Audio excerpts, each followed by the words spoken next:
തടയാൻ അധികാരമുണ്ടോ? ഇതാണ് മഹദിയുടെ ചോദ്യം. നമുക്ക് ഒരാൾ നമ്മുടെ വീട്ടിൽ, അതല്ലെങ്കിൽ ഏതെങ്കിലും ഒരാളുടെ വീട്ടിൽ ഒരു സാധനം സൂക്ഷിക്കാൻ ഏൽപ്പിച്ചു. അയാൾക്ക് ആവശ്യമുള്ള നേരത്ത് വന്നിട്ട് ആ സാധനം ഇങ്ങ് തായോ എന്ന് തിരിച്ചു ചോദിക്കുമ്പോ അത് തരില്ലെന്ന് പറഞ്ഞ് പിടിച്ചു വെക്കാൻ നമുക്ക് അധികാരമുണ്ടോ? അങ്ങനെ ആരെങ്കിലും ചെയ്യാൻ പാടുണ്ടോ എന്ന് ചോദിക്കുകയാണ്. ആ അവസരത്തിൽ അബൂ തൽഹ റളിയല്ലാഹു അൻഹു പറയാണ്, ലാ, അത് പാടില്ലല്ലോ, അതൊരിക്കലും ചെയ്യാൻ പാടില്ലാത്ത സംഗതിയാണ്. ആ ഘട്ടത്തിലും മുസ്ലിം റളിയല്ലാഹു തആല അൻഹു പറയുകയാണ്, എങ്കിൽ ഞാൻ പ്രിയപ്പെട്ട ഭർത്താവേ, അങ്ങയോട് ഒരു കാര്യം ഞാൻ പറയട്ടെ.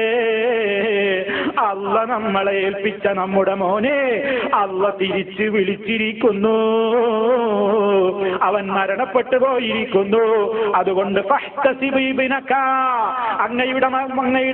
അങ്ങയുടെ പുത്രന്റെ മരണത്തിന്റെ കാര്യത്തിൽ അള്ളാഹുവിന്റെ അടുക്കൽ നിന്ന് പ്രതിഫലം മോഹിക്കൂ, അള്ളാന്റെ അടുക്കൽ നിന്ന് കൂലി ആഗ്രഹിക്കൂ എന്ന് നബി സല്ലല്ലാഹു അലൈഹി വസല്ലമിൽ നിന്ന് ദീന് പഠിച്ച സഹാബത്തായ ഉമ്മു സുലൈമത അബൂ തൽഹ റളിയല്ലാഹു അൻഹയോട് പറയുന്നു.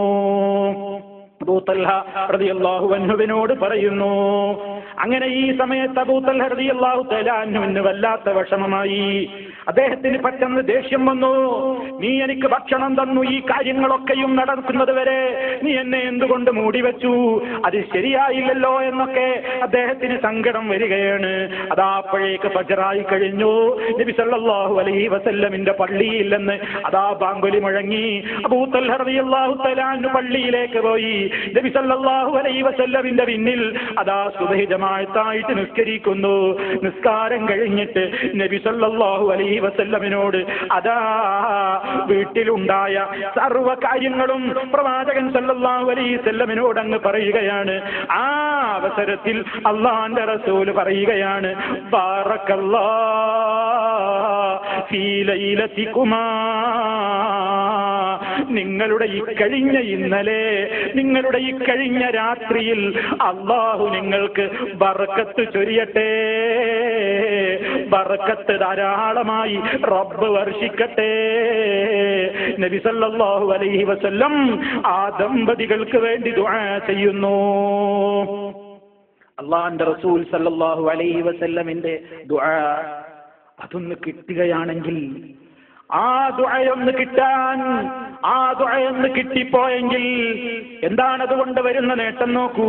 നബി സല്ലല്ലാഹു അലൈഹി വസല്ലമിന്റെ ആ ദുആ അതാ പ്രത്യേകം കുറച്ച് ദിവസങ്ങൾക്ക് ശേഷം അതാ അബൂ തൽഹ റളിയല്ലാഹു അൻഹുവും അറിഞ്ഞു. ഉമ്മു സുലൈം ബീവി പറഞ്ഞു, ഞാൻ ഗർഭിണിയാണ് ഭർത്താവേ, ഞാൻ ഗർഭിണിയാണ്. ഏത് യാത്രയിലാണെങ്കിലും നബി സല്ലല്ലാഹു അലൈഹി വസല്ലമിന്റെ കൂടെ പോകുന്നവരാണ് ഉമ്മു സുലൈമും അതുപോലെ തന്നെ അബൂ തൽഹയും ഒക്കെ.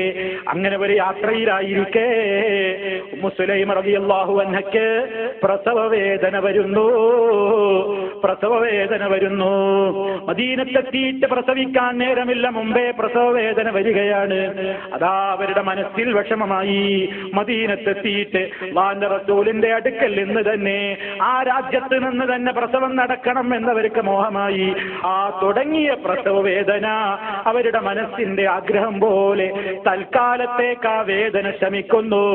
യാത്ര പൂർത്തിയായിട്ട് മദീനയിൽ തന്നെ എത്തുന്നു. പ്രസവം നടക്കുന്നു. നബി സല്ലല്ലാഹു അലൈഹി വസല്ലമിന്റെ അടുക്കലേക്ക് ഈ കൈക്കുഞ്ഞിനെയും കൊണ്ട് ചെല്ലുകയാണ്. അല്ലാഹുവിന്റെ റസൂൽ അതാ കാരക്ക ചവച്ചിട്ട്, ആ കാരക്ക ഏതാ തന്റെ വായിലിട്ട് ചവച്ചിട്ട് ഉമനീര് ചേർത്ത് ചവക്കുകയാണ്. അത് ചവച്ചിട്ട് കുഞ്ഞുമോന്റെ വായിൽ വെച്ച് കൊടുക്കുകയാണ്. ആ കുട്ടിയുടെ ആമാശയത്തിലേക്ക് ഇറങ്ങിയ ഒന്നാമത്തെ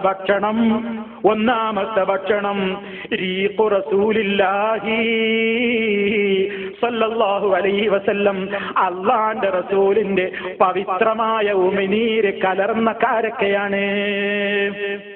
നബി സല്ലല്ലാഹു അലൈഹി വസല്ലമിന്റെ ഉമിനീരിന് ബറക്കത്തുണ്ട്. നബി സല്ലല്ലാഹു അലൈഹി വസല്ലമിന് പ്രത്യേകമുള്ള ഒട്ടേറെ അനുഗ്രഹങ്ങൾ അല്ലാഹു കൊടുത്തതുണ്ട്. അവിടുത്തെ ഉമിനീര് ബർക്കത്തുള്ളതാണ്. അവിടുന്ന് വുദൂ ചെയ്യുമ്പോൾ അവിടുത്തെ ശരീരത്തിൽ തട്ടിയ വെള്ളം സഹാബത്ത് തിരക്ക് കൂട്ടിയിട്ടുണ്ട്. അവിടുത്തെ മുടിയെടുത്ത് ഉപയോഗിച്ചിട്ടുണ്ട്. അവിടുന്ന് ധരിച്ച വസ്ത്രം ഉപയോഗിച്ചിട്ടുണ്ട്. അതൊന്നും ഇവിടെ ഒരാളും നിഷേധിക്കുന്നില്ല. പക്ഷേ സാന്ദർഭികമായിട്ട് പറയട്ടെ, നബി സല്ലല്ലാഹു അലൈഹി വസല്ലമിന് മാത്രമുള്ള ആ പ്രത്യേകത ഇന്നും ചില ആളുകൾ എടുത്തു പറയുന്നത് സമൂഹത്തിലെ പലരുടെയും തുപ്പുനീര് ലേലം ചെയ്യാനാണ്, അവരുടെ മുടി വിതരണം നടത്താനാണ്, അവരുടെ കുപ്പായം മുത്തിമണക്കാനാണ്. അത് നബി സല്ലല്ലാഹു അലൈഹി വസല്ലമിന്റെ സഹാബത്ത് അങ്ങനെ മനസ്സിലാക്കിയിട്ടില്ല. കാരണം അബൂബക്കർ സിദ്ദീഖ് റളിയല്ലാഹു അൻഹു അല്ലേ അല്ലാഹുവിന്റെ റസൂലിന്റെ സഹാബിമാരിൽ മുമ്പനും അതുപോലെ തന്നെ ഏറ്റവും മഹത്വമുള്ള വ്യക്തിത്വവും ആ സിദ്ദീഖുൽ അക്ബർ റളിയല്ലാഹു അൻഹുവിന്റെ മുടിയോ അവിടുത്തെ വിയർപ്പോ ഒരു സഹാബിയും ബർക്കത്തിന് വേണ്ടി സൂക്ഷിച്ചിട്ടില്ല കേട്ടോ, ഉപയോഗിച്ചിട്ടില്ല കേട്ടോ. എല്ലാവരും ഉപയോഗിച്ചത്, എല്ലാവരും അംഗീകരിച്ചത് ഹബീബായ നബി സല്ലല്ലാഹു അലൈഹി വസല്ലമുമായി ബന്ധപ്പെട്ട കാര്യങ്ങൾ മാത്രമാണ്. മറ്റുള്ളത് ആ വിഷയത്തിലേക്ക് ചേർത്ത് പറയാൻ പറ്റുന്നതല്ല. കാരണം നബിതങ്ങൾക്ക് അല്ലാഹു നൽകിയിട്ടുള്ള അനുഗ്രഹം പോലെ ഒരാൾക്കും നൽകിയിട്ടില്ല. അതെന്റെ സഹോദരങ്ങളോട് സാന്ദർഭികമായിട്ട് ഓർമ്മപ്പെടുത്തി എന്ന് മാത്രം. അപ്പൊ സഹോദരങ്ങളെ, നബി സല്ലല്ലാഹു അലൈഹി വസല്ലമിന്റെ അടുക്കലേക്ക് കുഞ്ഞിനെ കൊണ്ടുവരുന്നു, കുഞ്ഞിന് മധുരം നൽകുന്നു. മാത്രമല്ല ആ അവസരത്തിൽ നബി സല്ലല്ലാഹു അലൈഹി വസല്ലം അതാ കുട്ടിക്ക് പേര് വിളിക്കുന്നു. അബ്ദുല്ലാ എന്ന് പേരുമിട്ടു. മാത്രമല്ല നിങ്ങൾ നോക്കണം, ഈ കുട്ടിയിൽ നിന്ന് പിൽക്കാലത്തതാ സഹാബിമാര് പറയുകയാണ്, അതാ ഞങ്ങൾക്ക് വല്ലാത്ത ആശ്ചര്യമായി, ഞങ്ങൾക്ക് ഒരുപാട് അത്ഭുതം തോന്നിയിട്ടുണ്ട്. കാരണം എന്തെന്നല്ലേ, ഫറഅയ്തു തിസ്അത ഔലാദിൻ കുല്ലുഹും ഖദ് ഖറഉൽ ഖുർആൻ.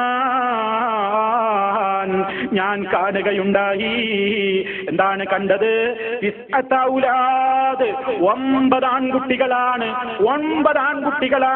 ഈ അബ്ദുള്ളക്ക് പിന്നീട് വളർന്ന് വലുതായതിന്റെ ശേഷം ഈ കുട്ടിക്ക് 9 ആൺകുട്ടികളുണ്ടായി. കുല്ലുഹും ഖദ് ഖറഉൽ ഖുർആൻ.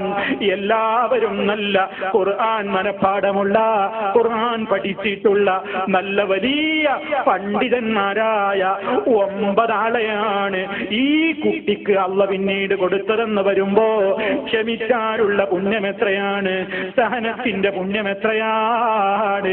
ഇത് മഹാന്മാരായ മുഹദ്ദിസീങ്ങൾ, ഇമാം ബുഖാരിയെ പോലെയുള്ള, ഇമാം മുസ്ലിമിനെ പോലെയുള്ള മഹാരഥന്മാരായ ഹദീസ് പണ്ഡിതന്മാർ അവരുടെ ഹദീസിന്റെ ഗ്രന്ഥങ്ങളിൽ എടുത്തു ചേർത്തിരിക്കുന്നു.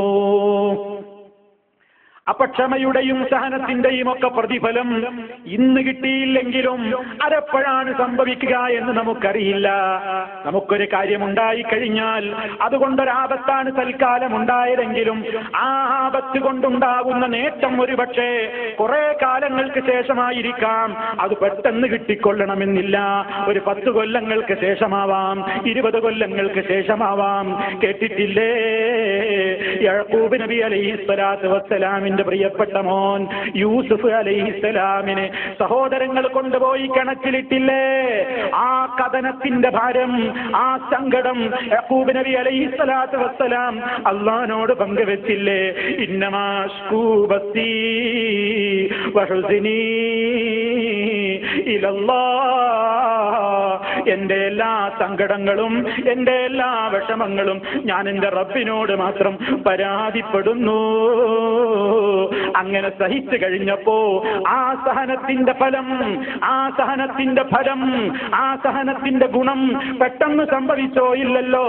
എത്രയോ സംവത്സരങ്ങൾക്ക് ശേഷമതാ ഈ മാതാപിതാക്കൾക്ക് കാണാൻ കഴിഞ്ഞില്ലേ തങ്ങളുടെ പ്രിയപ്പെട്ട മോനതാ ഈജിപ്തിന്റെ ഭരണസിംഹാസനത്തിൽ സിംഹാസനത്തിൽ ഭക്ഷ്യവകുപ്പ് കൈകാര്യം ചെയ്യുന്ന ധനമന്ത്രിയായിട്ടവിടെ അതാ രാജ്യത്ത് ഭരണം നടത്തുന്നു. എല്ലാവരും അങ്ങോട്ട് പോകേണ്ടി വരുന്നു. ആ മകനെ ആശ്രയിക്കേണ്ടി വരുന്നു.